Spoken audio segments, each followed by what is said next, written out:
Hello दोस्तों, टीनो vision में आप सभी का स्वागत है। हम लोग आज हिंदी का मॉक टेस्ट नंबर 6 करने वाले हैं।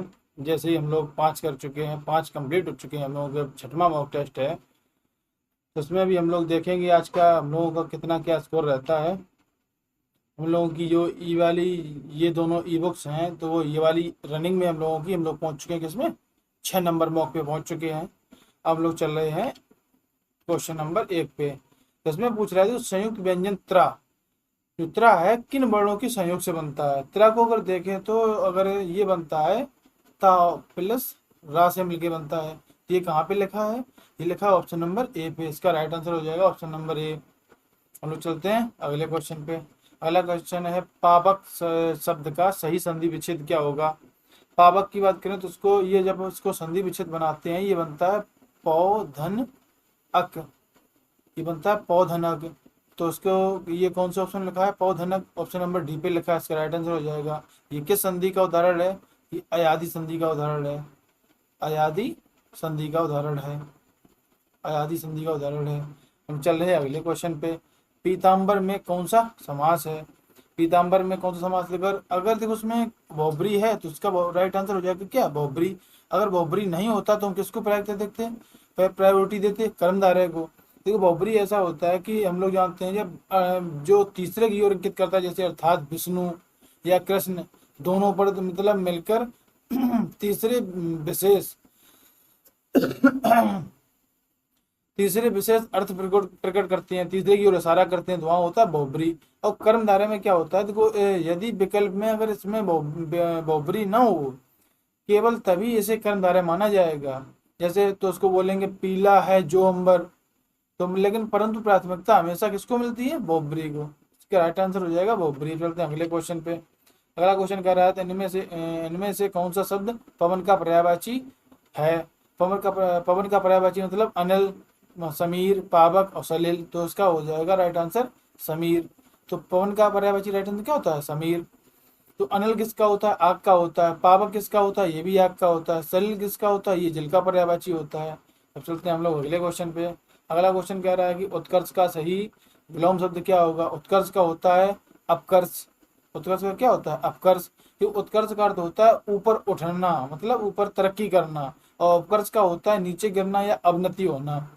देखो अगर पतन को देखें तो पतन का उत्थान होता है। विकर्ष का देखें तो विकर्ष का मतलब आकर्षण का विकर्षण होता है। तो विकर्ष को बोल देंगे विकर्षण या आकर्षण। तो अवनति का होता है क्या, उन्नति। तो हम लोग इसको भी देख लेंगे, अवनति का उन्नति। अब चलते हैं अगले क्वेश्चन पे। निम्नलिखित में से शुद्ध वर्तनी वाले शब्द का चयन कीजिए।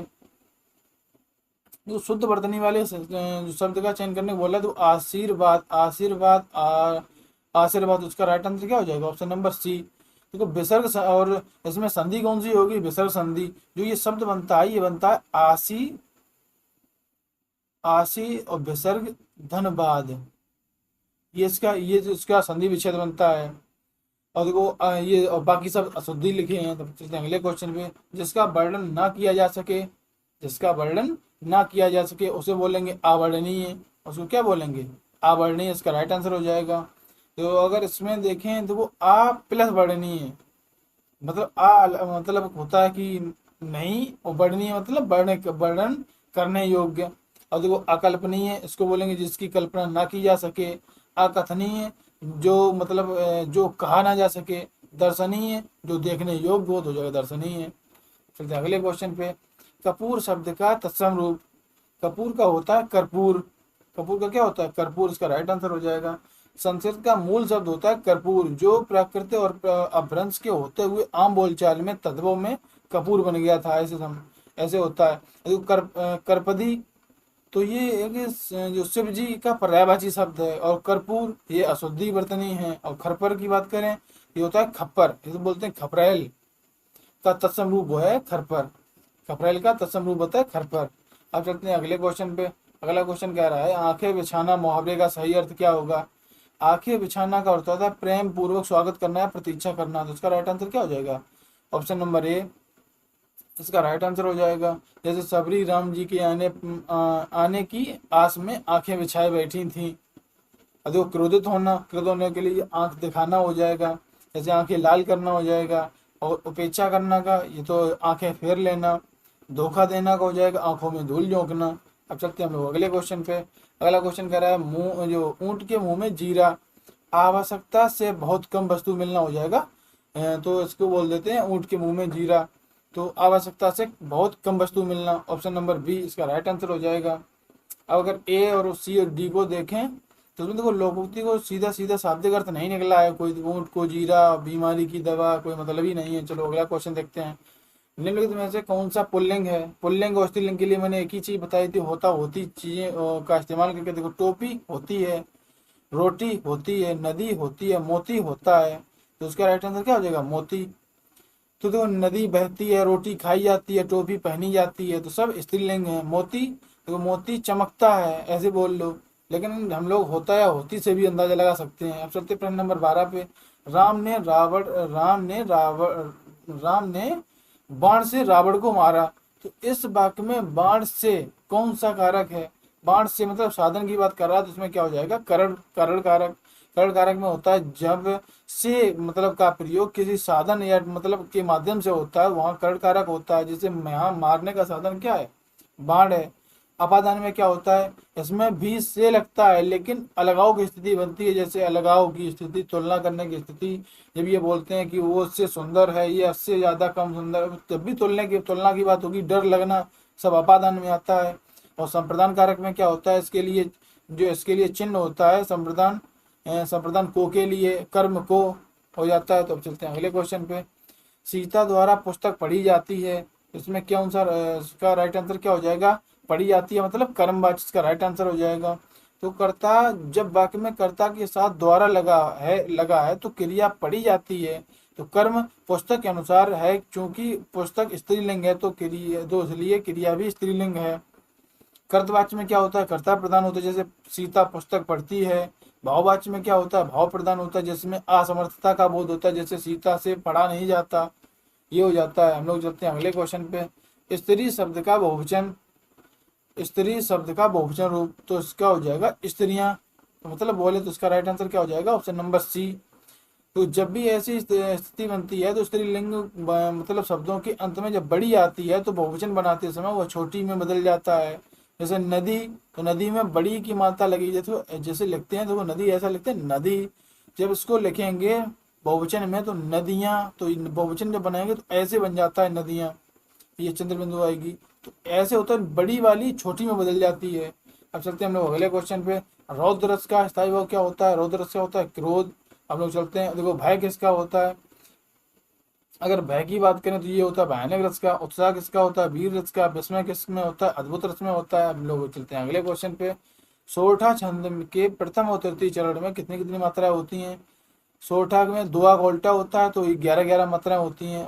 और जो दुआ में क्या होती है? 13-11 पेती होती है, तो उसमें तो 11-13 हो जाएंगी। अब चल देखो, और इसके बाद में हम लोग चलते हैं अगले क्वेश्चन को। अगर 24-24 की बात की जाए, इसमें किसमें होती है? रोला में। 16-16 की बात की तो ये किसमें होती है? चौपाई छंद में। 13-13 ये दोहे के पहले और तीसरे चरण में होती है। किसमें? पहले और तीसरे चरण में होती है 13-13। अब चलते हैं अगले क्वेश्चन पे। रहीमन पानी राख ये बिन पानी सब सून, पंक्ति में कौन सा अलंकार है? इसका जो राइट आंसर हो जाएगा क्या हो जाएगा? श्लेष। मतलब यहाँ शब्द श्लेष, श्लेष का अर्थ होता है चिपकना। यहाँ दूसरी लाइन के जो पानी का अर्थ है, 3 अर्थ चिपके हुए होते हैं। जैसे मोती के अर्थ में चमक, मनुष्य के संदर्भ में सम्मान या इज्जत, और चूने के संदर्भ में जल। तो ये ऐसे हो जाता है। यमक में क्या होता है? जैसे कनक, कनक से तो सौगुनी, ये वाला हो जाता है किसमें? यमक में। अनुप्रास में वर्णों की आवृत्ति होती है। उपमा में क्या होता है? सासी से समश्लेष लगाकर आ जाती है, तो तुलना करने की बात होती है, वहां पे हो जाता है क्या? वहां पे हो जाता है क्या? उपमा। हम जाते हैं अगले क्वेश्चन पे। कामायनी की बात करते हो। कामायनी महाकाव्य के रचयिता कौन है? तो कामायनी के कौन सा हो जाएंगे? जयशंकर प्रसाद। जयशंकर प्रसाद इसका राइट आंसर हो जाएगा। तो जो छायावाद का सबसे महान महाकाव्य है प्रसाद जी की अन्य रचनाएं, जैसे आंसू, लहर, झरना हो जाएंगी। सुमित्रानंदन पंत की बात करें तो इनके प्रकृति का सुकुमार कवि किसको कहा गया? सुमित्रानंदन पंत को। अगर इनकी रचना की बात करें तो इनकी रचना हो जाती है जैसे चिदम्बरा है, पल्लव है। और सूर्यकांत त्रिपाठी नाला की बात करें, इनकी अगर बात करें तो सूर्यकांत त्रिपाठी निराला की जो इनकी रचनाएं बनती हैं, अनामिका, कुकुरमुत्ता, ये किसकी? सूर्यकांत त्रिपाठी निराला की। महादेवी वर्मा की बात करें, इनको आधुनिक की मीरा कहा जाता है। यामा, नीरजा, निहार किसकी है? महादेवी वर्मा की। अब चलते हैं अगले क्वेश्चन पे। हिंदी भाषा की आदि जननी किसे माना जाता है? हिंदी भाषा की आदि जननी तो माना जाता है किसको? संस्कृत को। देखो, हिंदी भाषा की जो उत्पत्ति का जो क्रम होता है, ये सबसे ज्यादा पेपर में पूछा भी जाता है। तो उसमें जो क्रम बनता है, पहले क्या आती है? संस्कृत, जो संस्कृत, संस्कृत के बाद में पाली, और पाली के बाद में प्राकृत, प्राकृत के बाद में आती है अपभ्रंश, अप अपभ्रंश, अपभ्रंश। उसके बाद में आती है क्या? अभट्ट, अबहट्ट, अभट्ट आ जाएगी। अभट्ट के बाद में आती है प्राचीन हिंदी। इसके बाद में क्या आती है? प्राचीन, प्राचीन हिंदी आ जाएगी। ये इसका क्रम हो जाता है। इसमें क्या पूछा है? हिंदी भाषा की जननी की बात की गई है, तो वो बाकी सब ऑप्शन ठीक नहीं है। अब चलते हैं हम लोग अगले क्वेश्चन पे। जो मैंने क्रम, ये वाला जो क्रम था, ये सीरियल से क्रम है। देखो, संस्कृत, पाली, प्राकृत, अपभ्रंश, अभट्ट और प्राचीन हिंदी। अब चलते हैं हम लोग अगले क्वेश्चन पे। मैं पुस्तक पढ़ रहा हूँ, इस वाक्य में कौन सा काल है? मैं पुस्तक पढ़ रहा हूँ, उसमें हो जाएगा तात्कालिक या अपूर्ण वर्तमान काल। तात्कालिक या अपूर्ण वर्तमान काल। ये भी होता है तात्कालिक, ये मत समझना कि ये होता नहीं है। तात्कालिक को ही बोलते हैं अपूर्ण वर्तमान काल। तो इसका राइट आंसर हो जाएगा। अगर पूर्ण वर्तमान काल की बात करेंगे, इसमें क्या होता है? जैसे मैंने पुस्तक पढ़ ली है, तो ये पूर्ण वर्तमान काल की बात हो जाएगी। संदिग्ध वर्तमान काल की, इसमें जैसे संदेह की भावना होती है, जैसे वह पढ़ता होगा। सामान्य वर्तमान की बात करें तो ता है, ती है, ऐसे शब्द आते हैं। जैसे मैं पुस्तक पढ़ता हूँ, तो ऐसे हो जाएगा क्या? सामान्य वर्तमान काल। अब चलते हैं अगले क्वेश्चन पे। जो जलज का अनेकार्थी शब्द जो इनमें से कौन सा नहीं है? इस चीज को हमेशा याद रखना। पेपर में जो अक्सर गलती कराता है नहीं शब्द, इसको बोला करके रख देना। देखो, किसका वो है? जलज। जलज मतलब बोले तो जलज मतलब नहीं पूछ रहा है, नहीं, क्योंकि बाकी ये जल में, जल से उत्पन्न होने वाले बात करता है। अनेकार्थी, जैसे देखो, एक मोती होता है, और कमल होता है, और मछली होता है। तो ये इसका राइट आंसर क्या हो जाएगा? बादल। बादल नहीं होता है, क्योंकि बादल अलग शब्द है। क्योंकि बाकी सब देखो, कमल भी जल में उत्पन्न होने वाला, मोती भी होता है, मछली भी होती है, तो उसको इसके सब अनेकार्थी शब्द हो जाएंगे। तो बाहर कोई खड़ा है, बाकी में कोई शब्द किस प्रकार का जो सर्वनाम है? तो कोई शब्द हो जाएगा अनिश्चयवाचक। मुझे नहीं पता कि कोई है, तो कोई मुझे कन्फर्म है कि कौन है, तो अनिश्चयवाचक सर्वनाम में जब कोई व्यक्ति का पता ना चले, और हिंदी में कोई प्राणी के लिए, और कोई कुछ, अगर कुछ है तो वस्तु के लिए अनिश्चयवाचक सर्वनाम की बात करता है। अगर कोई व्यक्ति की वो बात होगा तो हमेशा कोई शब्द प्रयोग होता है। अगर कोई वस्तु के लिए बात करेगा तो वहां हमेशा कुछ शब्द आता है। निश्चयवाचक में क्या होता है? यह वह शब्द आते हैं। निजवाचक में आप है, स्वयं है। ये किसमें? निजवाचक में आप है, जैसे आप शब्द और स्वयं शब्द। स्वयं के साथ साथ देखो, स्वयं,